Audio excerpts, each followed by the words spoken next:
It's now my privilege to introduce the Honourable Penny Wensley AC. Miss Wensley is a former Distinguished Career Australian diplomat and former Governor of Queensland, and she's now the National Soils Advocate. She's patron of Soil Science Australia and patron of the CRC for High Performing Soils. She has a long-held interest and substantial experience in natural resource management and sustainable development matters, and she was the Australian Ambassador for the Environment from 1992 to 1996. Thank you very much.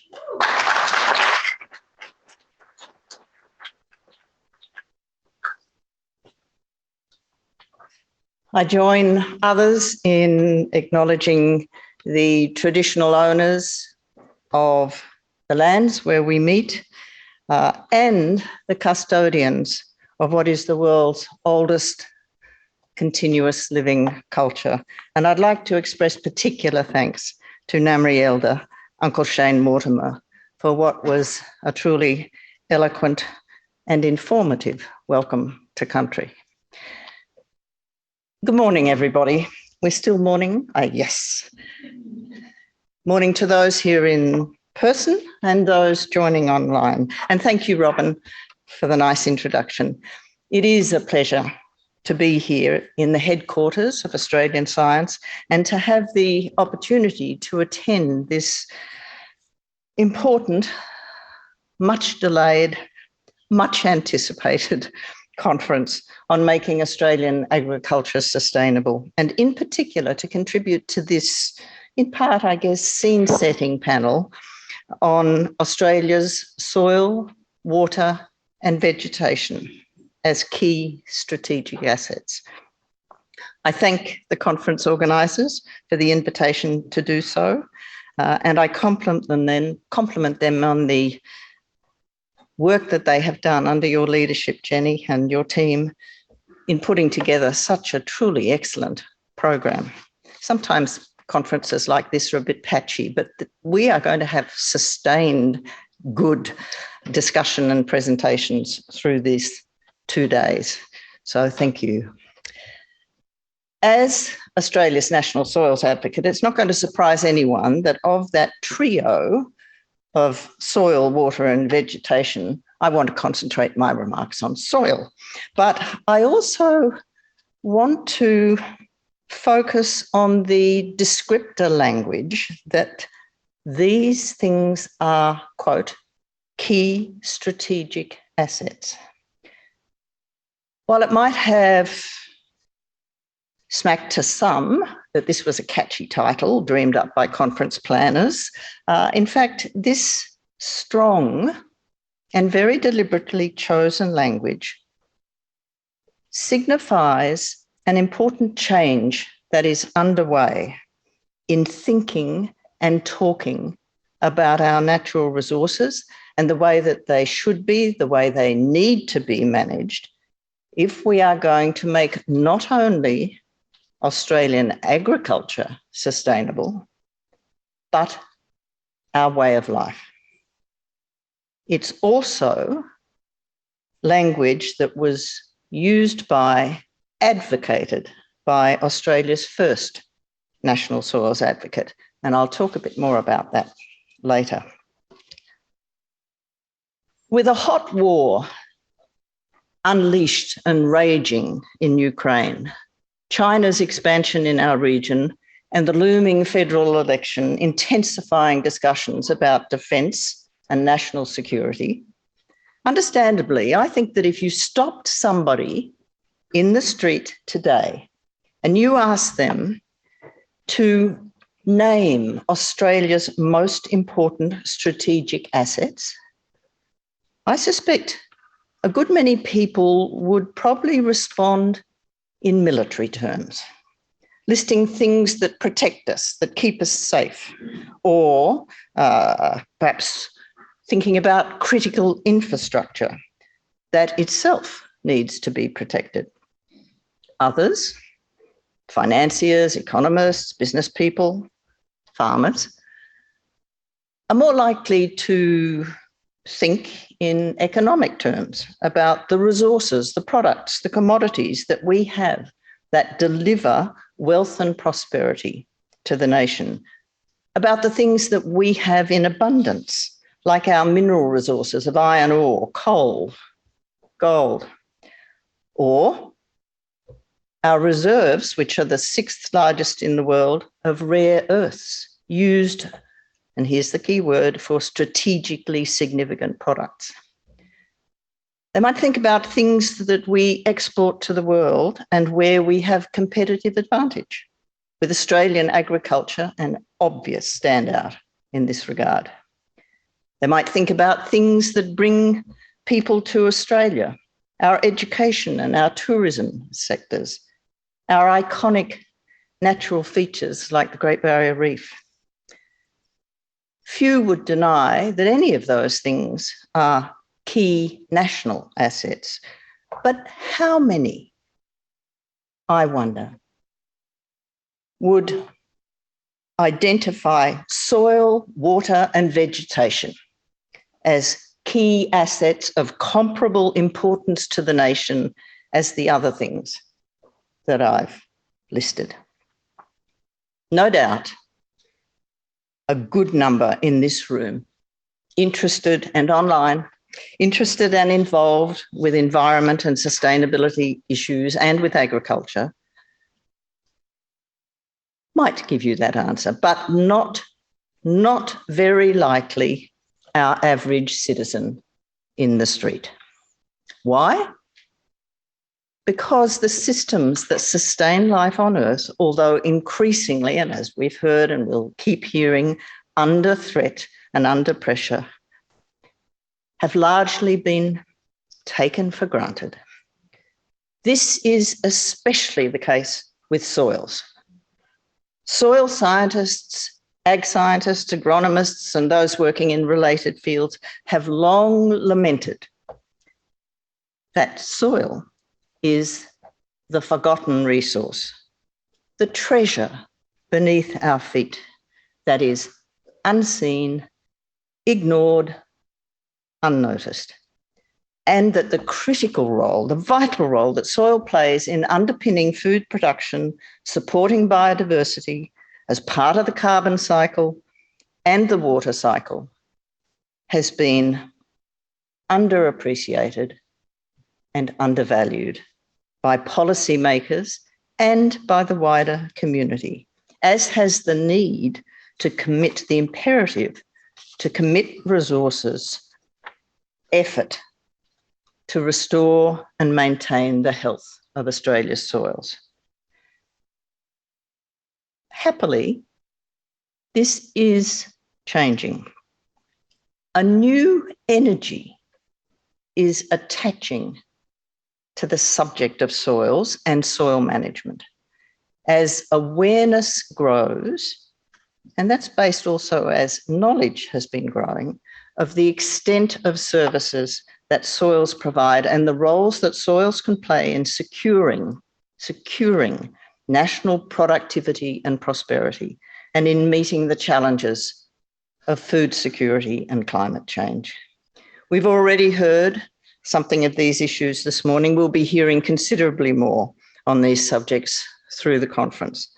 So let me leave that aside and tell you something more about this new energy surrounding soil, a little bit about the way it is moving up the national policy agenda, and, if I've got time, some of the forces and factors that have contributed to this shift, all seen from my vantage point as National Soils Advocate. And at this point, I also want to return, as I foreshadowed earlier, to the proposition that Australia's soil, water, and vegetation should be considered strategic assets. This concept, or the articulation of it in a public forum, was formulated by Australia's first National Soils Advocate. For those of you who don't know the history, The decision to appoint a special soil advocate was made almost a decade ago in response to the final work, surprise, surprise, a parliamentary working group on water, soil and food, which identified the need then, as now, for improved public awareness of the importance of soil. It was announced by the then Prime Minister, Julia Gillard, at the 2012 National Farmers Federation Congress here in Canberra, that former Governor-General and Governor of Western Australia and military leader, Michael Jeffrey, would be the advocate for soil health. The original appointment was for 1 year, but Michael was very good at chewing people's ears, and the appointment was extended several times by successive governments. Many of you attending this conference will have met Michael and will have seen firsthand his deep commitment, his fervour for the subject of this conference, making Australian agriculture sustainable. In 2017, so after he'd been on the job 5 years, listening and talking to thousands of people and a lot of farmers, he presented a major report to Governor. And I always have a bit of show and tell. So there we go. Restore the Soil, Prosper the Nation, in which he argued that our water, soil and vegetation assets are so important that they should be declared as key national strategic assets to be managed accordingly and in an integrated way. Linking this firmly to the future of Australian agriculture, he maintained, and I'm quoting, "Only by so doing can we ensure that Australian agriculture builds the resilience needed to manage climate change whilst increasing productivity and profitability, and is ready to meet the increasing international demand that Chris talked about for sustainably produced food and fibre." Not surprisingly, given his military background, Michael also drew that connection to global security that Admiral Barry talks about. And again, I quote, "The combined effects of global insecurities, population increase, finite resource depletion, soil loss, and the effects of climate change mean that protecting and improving the condition of the world's agricultural soils and carefully managing the intensification of agricultural production have become imperatives for global security." I believe, and this is Michael speaking, and I wanted his voice to be heard today because the original invitation was to Michael, that soil and water security will increasingly underpin global social stability and security. Michael's report presented 10 recommendations to government, 2 of which were accepted. That there should be a permanent role for the National Soil Advocate as an independent advocate for the importance of soil, and that Australia should develop a national soil strategy. Both have been implemented as part of the current government's Step Up on Soil, which was announced by the Prime Minister at the 2019 Bush Summit in Cooma. My appointment as Michael's successor was announced at that same summit in Cooma. And the National Soil Strategy was released in May 2021, last year. It gets a bit confusing with all the things that didn't happen because of COVID, but at the time of the budget in May last year.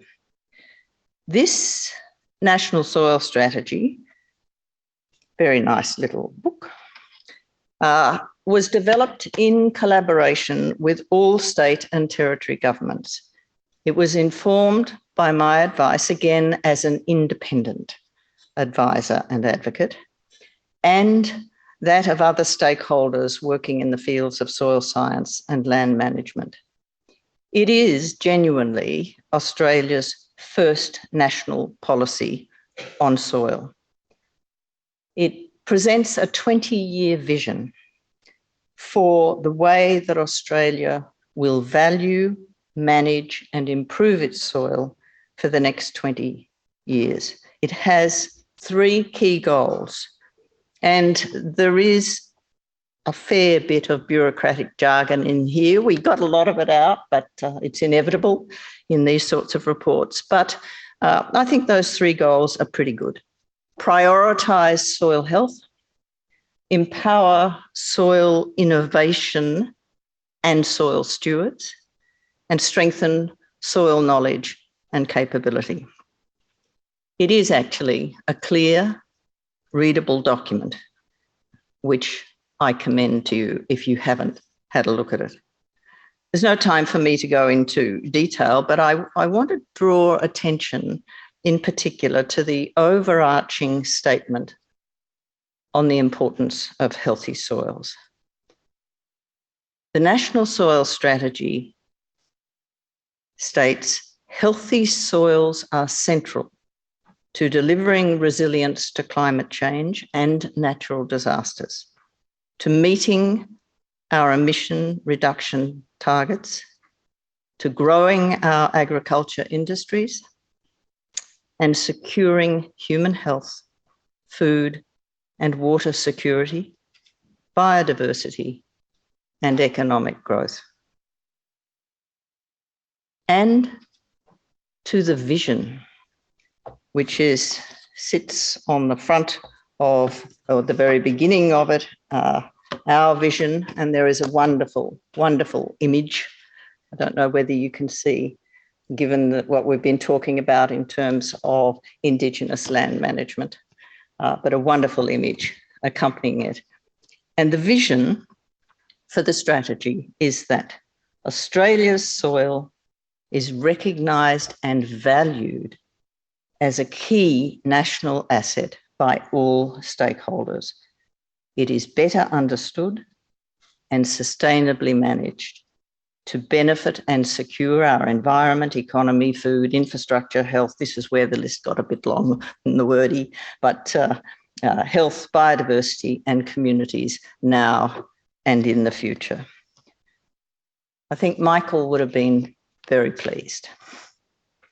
This vision holds great promise, but its realisation will require strong effort and commitment to deliver the real and the lasting change that we need to secure our soil and make Australian agriculture sustainable. We're really only at the beginning of getting this message out that our soil, water, and vegetation are key national assets, key natural assets, key strategic assets. I don't want, as National Soils Advocate, to be preaching to the converted about these issues.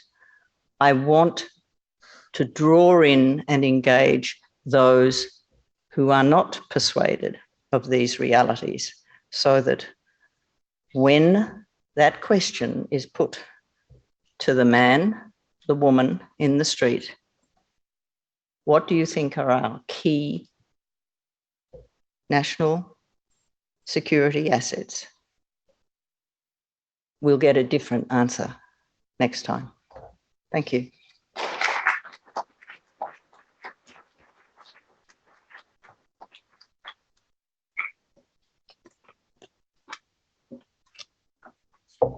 On time. Thanks so much, Jenny, for highlighting how important soil, water, and vegetation are to our future. Line up, people, plenty of questions. And for those of you who didn't have a chance with the last one, I'll ask all panelists to come up at the end, and we'll get through as many questions as we can. Matthew Fowler again. Uncle Minku 6 years ago asserted his preeminent enduring Aboriginal allodial and title authority in Her Majesty's ACT Supreme Court, published 3 years ago in Her Majesty's Commonwealth Law Bulletin, Volume 45, Issue Number 2, by International Professor Gary Lilienthal and Neladdin Ahmad. So their allodial titles, when I say titles, not just for Mitang here, but throughout this island continent for First People or peoples, outranks Her Majesty's Crown claims, which is why I asked Barry that question, because it's just another international scamming, legal, fictional, farcical, fraudulent founding document. Yes, we know French Captain Louis-Antoine de Bougainville was on his way, according to Joseph Banks, or Sir Joseph later, and so Cook rewrote his journals. So the critical issue here is that we whitefellas, Caucasian cousins, have been crown claiming radical titles. So we need to be putting First People first and working with identifying those elders who have allodial titles upon their allodia on this island continent. So I'm not seeing, in terms of the PM and paradigm, that frame. I hear the word Indigenous. It arguably or those of you who have been born on this continent are Indigenous to this continent. I wasn't. I came here on my father's passport at 16 months. So where are you framing First People elders in terms of that international Commonwealth precedent in what you're doing as a former vice-regal representative of Her Majesty? And as a Queen Scout in Baden-Powell-Wardy, you were my Chief Scout. Indeed. Well, when you asked Chris Barry that question, I thought, oh, how's he going to answer that? And when you ask me this question, I think, oh, how am I going to answer this? Because I'm not a lawyer. I don't know the intricacies of some of the things that you've talked about. And it is quite clear that there are still many, many issues that have yet to be addressed in a sensitive way, in an Australia-wide way, in relation to recognition of Indigenous peoples. Well, it's not a matter of recognising them. They've got to recognise us. Yes, I understand that, but so you're saying it's a two-way street, but I think their issue is a dialogue, and we have made progress as a country.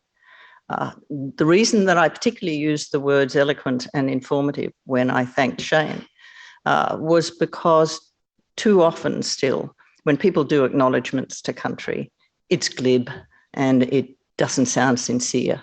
This time like you mean it.